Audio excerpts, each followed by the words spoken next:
חיים ומשפחת בן שטרית על המצווה של מאור, שתמיד יאיר לכם את החיים ושיאיר מזלו, שיאיר את עצמו על ידי מאור שבתורה, לימוד התורה וקיום המצוות, המון נחת יהודי, בריאות, שמחה, עושר וכל הדברים הטובים בחיים. אלי, מזל טוב אלי, מזל טוב משפחת בן שטרית, שיש לכם הרבה נחת מהילד, נחת יהודי, אמיתי, שיגדל, בשמיים, חסיד, בעזרת השם, לכם רק בשמחות, מחכים לראות אתכם פה ולשמוח איתכם פה ביחד, בעזרת השם. מזל טוב, נחת חסידי אמיתי, בעזרת השם, נזכו להכנסה בחופה, תוך רווח והצלחה. מזל טוב לחיים, מזל טוב ונחת. שיהיה לכם הרבה נחת מכולם. מזל טוב לבר מצווה, שיהיה לכם הרבה נחת, הרבה הצלחה, שיהיה בשעה טובה. מזל טוב מאור, שתגדל, תהיה חסיד, תהיה שמיים, ותגדל, שתהיה קשה וכל הברכות מאלף ועד תו, בר מצווה נעימה.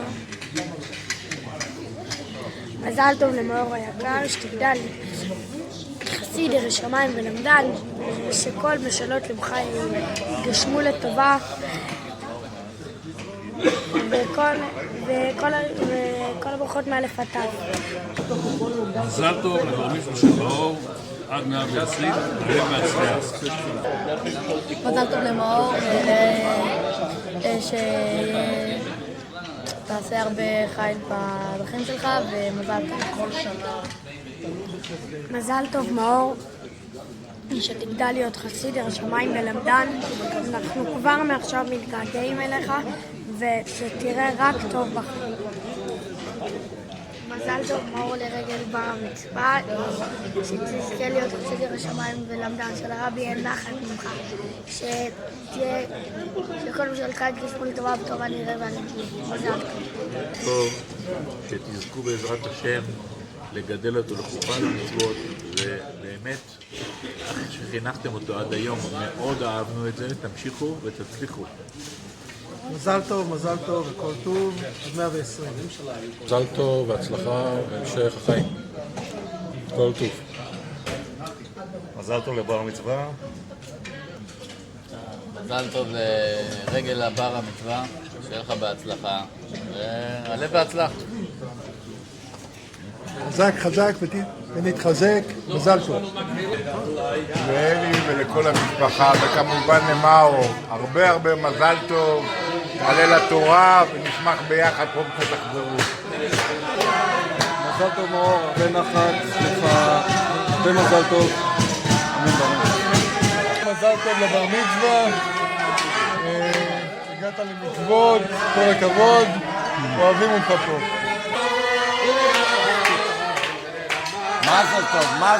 Mazel tov. Sach nachas for Maor. May he have a lot of nachas and sei gesund und stark. And may he all his dreams come true, B'ezrat Hashem. Together with the mishpacha, and everything should be the way you want it. Nachas.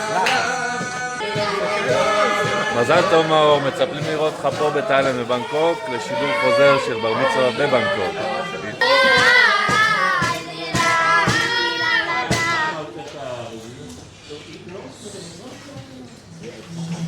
Tonight's gathering it's a combination of various things like every Jewish day is. First of all, it's the day of Rosh Chodesh. Chodesh is the first day of the month. And as we know regarding Rosh Hashanah is not called the first day of the month, it's called the first day of the year. Rosh Hashanah is the head of the year, different concept. Chilat Hashanah, the beginning of the year, and Rosh Hashanah, the head of the year, are not synonymous. Beginning of the year, everything needs a beginning. The head is more than the beginning of the body. The head is the nerve center. The head is the part of the body that contains all the nerves, instructions, and is the most critical component of the human body in terms of many things. And the way it works, the way the books of Kabbalah explain to us, the way it works in Hashem's creation is that first there's a klal, there's everything the way it's encapsulated in a generality. Much you could say like the seed.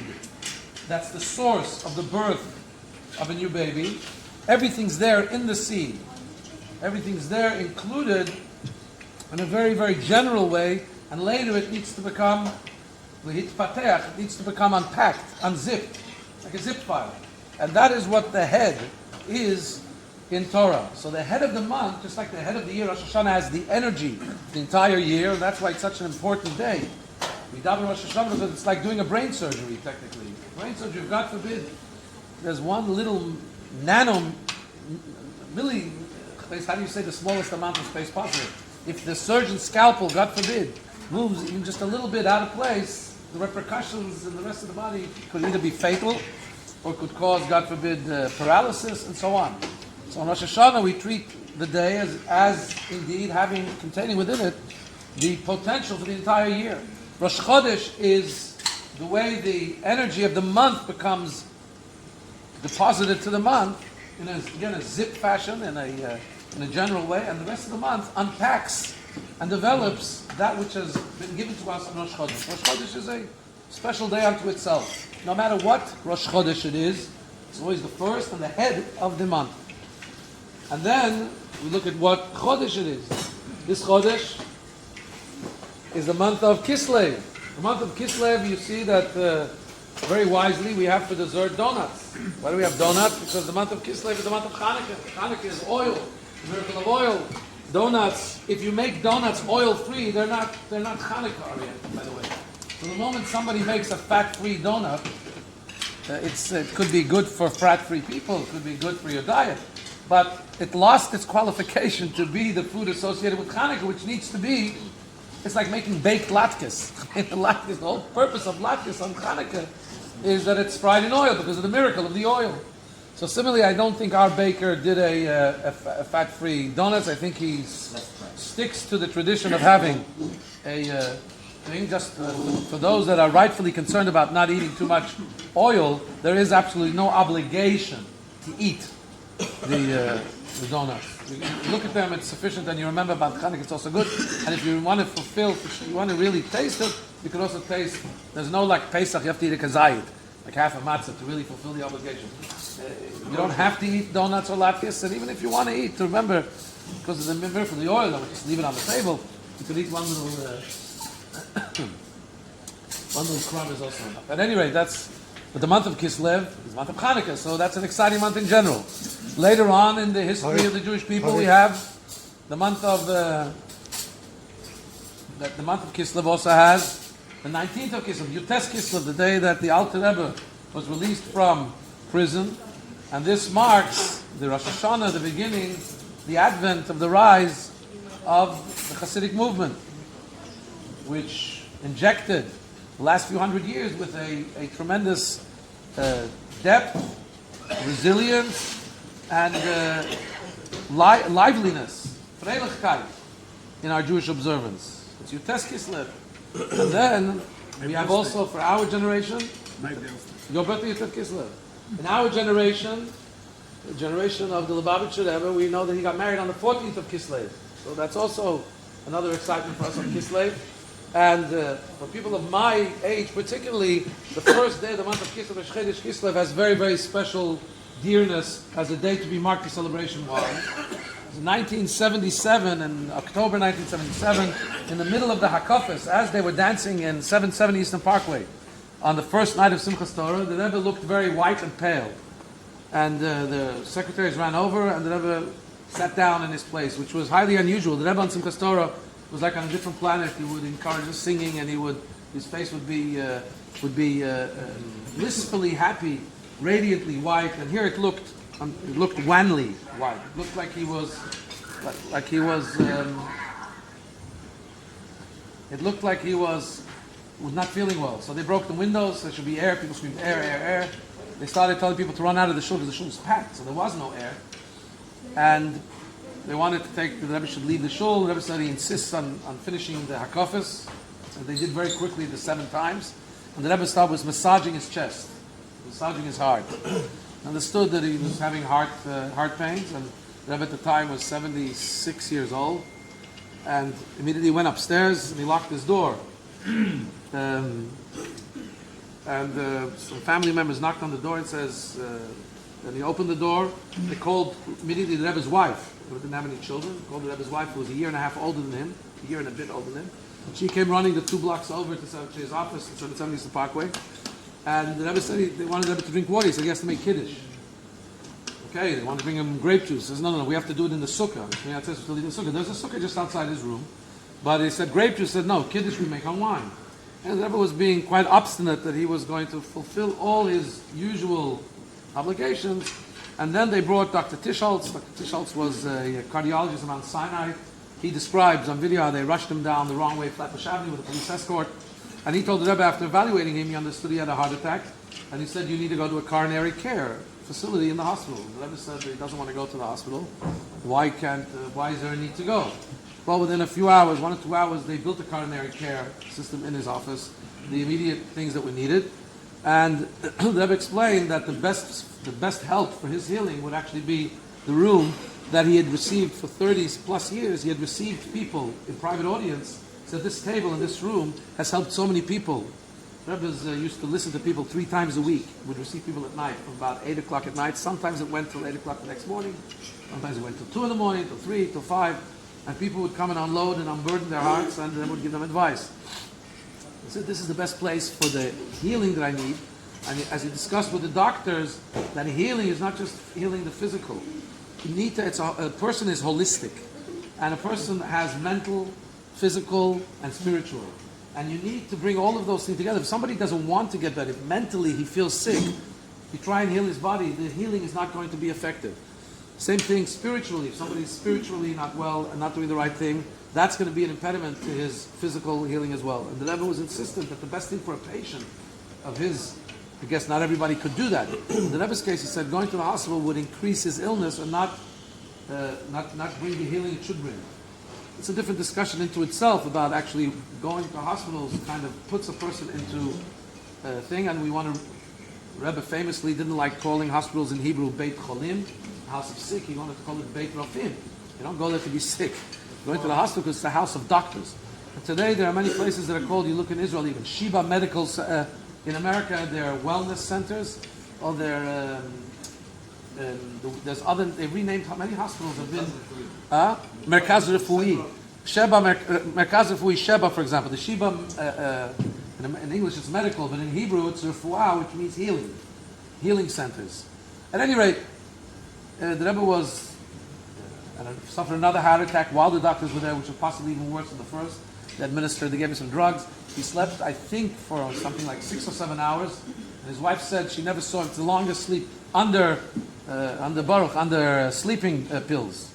He slept, I don't know if it was 6, 7, or 8 hours, but his wife said she's never seen him sleep anywhere near that amount of hours ever before in life. This was after very heavily induced sleep.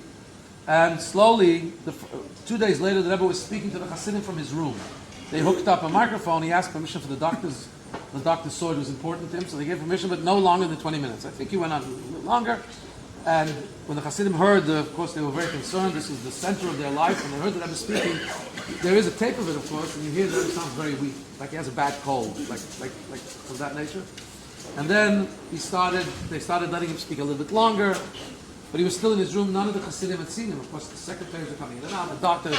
And on the Rosh Chodesh Kislev today, the Rebbe went home. He left his office, and he went back home to President Street, to his home, his wife was, where he lived. And so this spontaneously became a Yom Tov, became a day of celebration by Hasidim. Now here's interesting. Things take time till they build up. In the first year, it was celebrated, and then it slowly, the years later, it started to spread. Celebration started to spread. I remember, it must be 1980 or 81. It's just a few years later. I remember, look, I'm born in 69, so in 77 I was 8. I remember the next year, and I was in Australia, we didn't hear about the Rebbe being ill on Yom Tov. The next year, I remember one of the yeshiva bachim, they were trying to pull him down from the bima on Simchas Torah. He must have had a little drink. And on Simchas Torah, he wanted to sing only one song, the whole Hakafis. He didn't want them to change songs. I think they were trying to pull it. What song? He was singing Yiddish. The Rebbe is gesund, but the Rebbe is healthy. The Rebbe is gesund, Mashiach should come.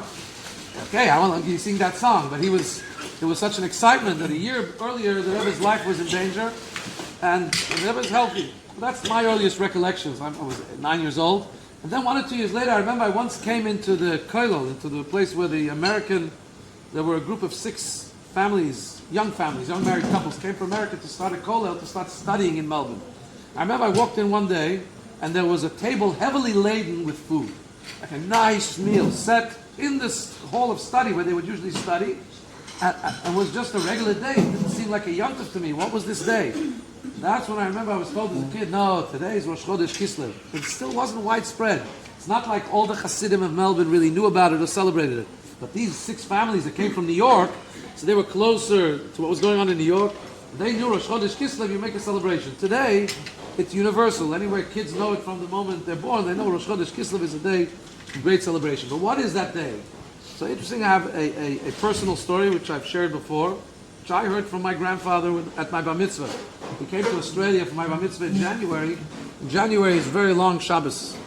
Shabbos goes from, it's a summer, it goes till 8:30. So it was after the Kiddush for my bar mitzvah, I think. I was sitting with my grandfather in the shul, and I said, Zaidi, can you tell me, I knew my grandfather, Rabbi Hecht, very closely connected with the Rebbe before the 1940s. He had gone to Poland in 1939 for a few weeks till the war broke out. He was in Lubavitch there. So I said, tell me, could you share with me a story you had personally with the Rebbe? So he shared the following story. A few months after the Rebbe became better, on Hanukkah, a few weeks after, on the last day of Hanukkah, the Rebbe called in my great uncle, Rabbi J.J. Hecht. And he said, I'm looking for somebody who can hold a secret. That's why I called you. Somebody who can get things done, but can hold a secret. Now, Rabbi J.J. Hecht was a well-known activist. I just got a book that they put out in New York about bringing out the Jews of Iran, the children. An opportunity to bring out children from Iran right before the revolution. Or maybe right at the beginning of the revolution. They brought out kids in 78, they brought out kids visas. And there were all of a sudden hundreds of kids landed in Crown Heights. They had to house them, feed them. They didn't speak English, they had different customs. The Rebbe gave an instruction to give them rice on Pesach, because that's what they used to. So at their Seder, which was especially for these Iranian kids, give them rice, they're Sephardim, they could have it. He wants to make them feel at home. At any rate, so J.J. Hefner, he was the guy in charge of that. He was a very big activist. The Rebbe said, I want you to do something personal for me. What? I want to have a Hasidic gathering at Farbrengen tonight, after the last day of Hanukkah, but I don't want anybody to know about it till it's happening. What do you need for the Farbrengen? So I want to wash, because I want to also bench and give out wine afterwards. So I need you to prepare chalas, little chalas.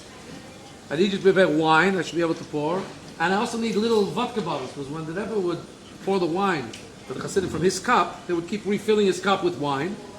So technically, if the wine doesn't finish, and you keep pouring more, it's the same wine that he made the bracha on of benching. Keep pouring it, so he gives wine, and then to the activists, to the shluchim, and the rabbis, he would give also a little bottle of vodka they could take to their city and make a farbrengen. And again, what they would do is refill the vodka. If it's not finished yet, you mix in bit by bit, you mix in a little more, it becomes kind of the laws of bittul. It gets included in the original, and you have mashke that was sent by the Rebbe, you take it all over the world. It couldn't last past Pesach because you didn't sell something that was blessed by the Rebbe, that belonged to the Rebbe.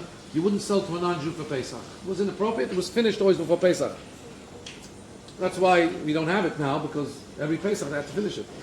At any rate, so he said, I need you to prepare all this stuff for me, but don't tell anybody. So Rabbi Hecht asked, can I tell your secretaries? He said, no. So he said, can I tell the one who prepares the cup? I think he asked, he could tell Rabbi Yunik. Or maybe he on his own initiative. Rabbi Yunik was a very quiet man. He used to have the Rebbe's cup and prepare the Rebbe's place.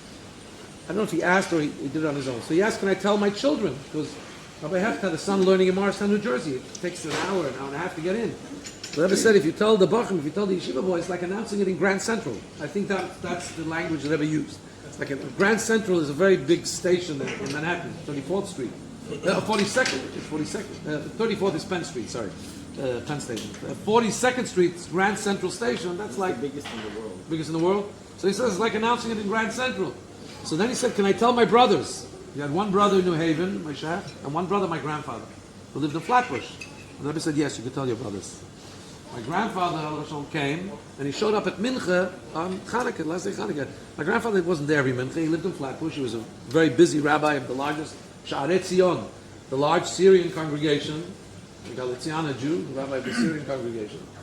And he was very, very busy, very high profile. But he showed up at Mincha, they asked Rabbi Hef, what are you doing here? The inquisitive Hasidim, they sniffed something. He said, women, I came for the Rebbe's Farbrengen. Huh? So interestingly, later when the Rebbe called Rabbi Hef to give him an accounting. I asked him, how did you pull it off? So he says, I got the vodka on credit. I have a friend who has a liquor store, and actually he doesn't want you to pay for it, because he has his wife's not there. Well, he wants you to give a bracha. I think the Rebbe insisted on paying for it. So I'll give the bracha anyway. He insisted on giving him money to pay that person. It was a Jewish liquor shop. So I parked my car outside 770. I had my car was full of the vodka bottles.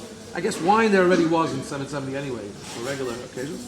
The challis, he had to go to Albany Bake Shop and ask him to bake challis without telling him why. He told him, I'm going to come and buy a thing, big bags of challis.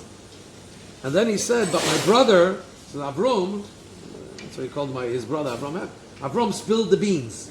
Apparently that's the language he used to the Rebbe.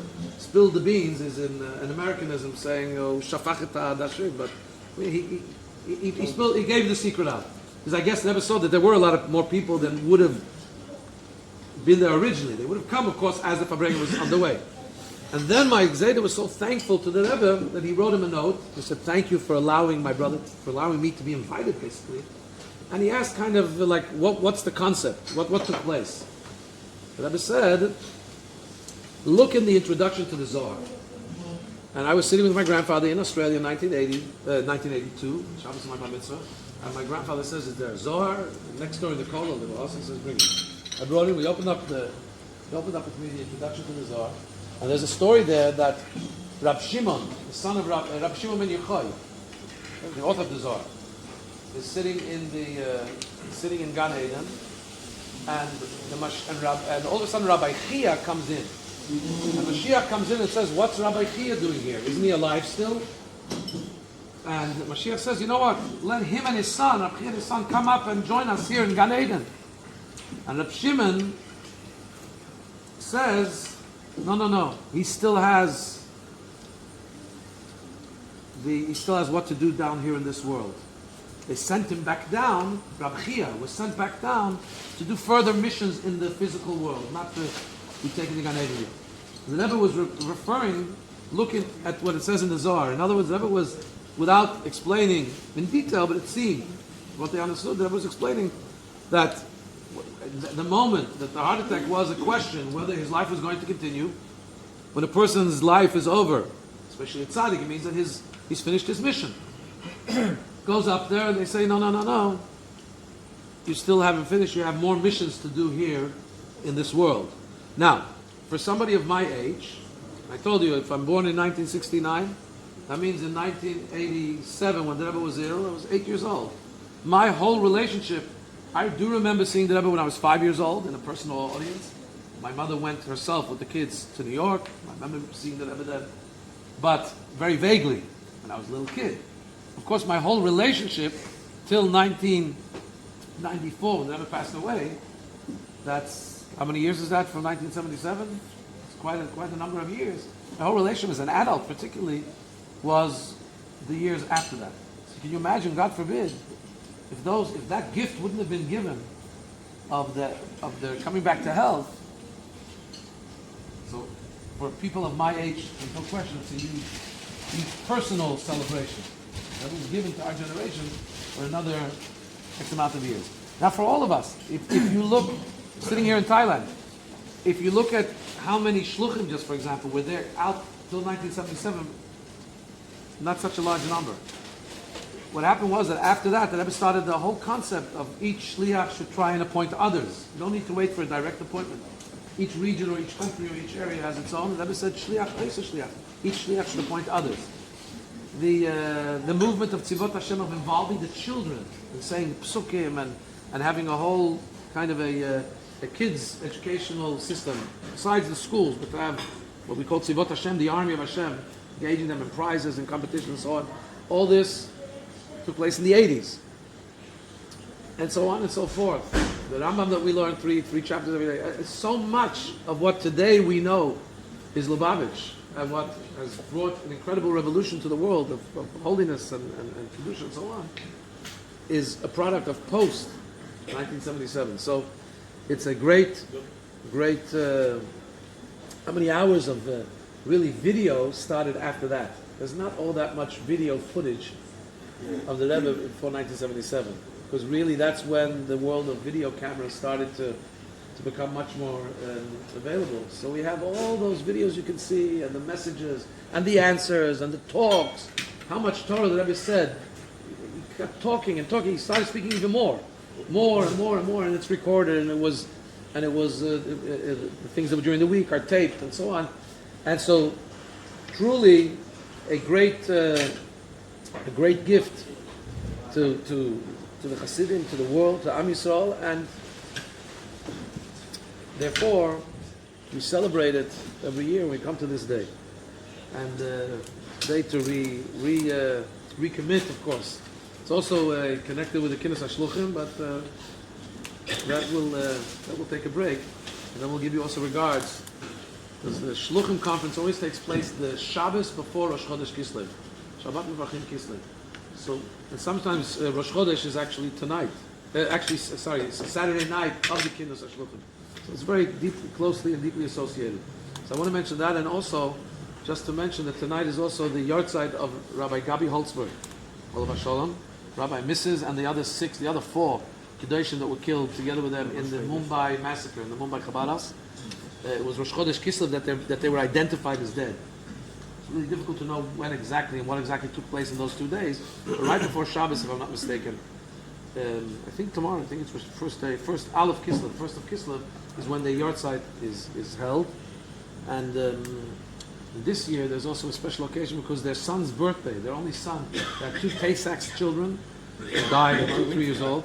Their only son, the third son, the only one who was healthy, his birthday, second birthday was the day after their yahrzeit. When he ran out, of course we all know that he ran out, it was safe. And now, it's 11 years later, and his bar mitzvah is this Shabbos. And Sunday there's a big occasion in Kfar Chabad, and please God, I'm going to travel on Matzah Shabbos to participate in that bar mitzvah. But at any rate, so Hashem should help. There should be, Mashiach should come, and all those that have left away from this world will come back with Hashem.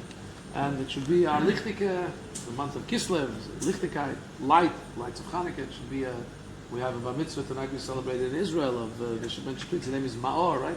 Which means light. There should be a lot of light, light, joy, happiness, and simchas for everybody.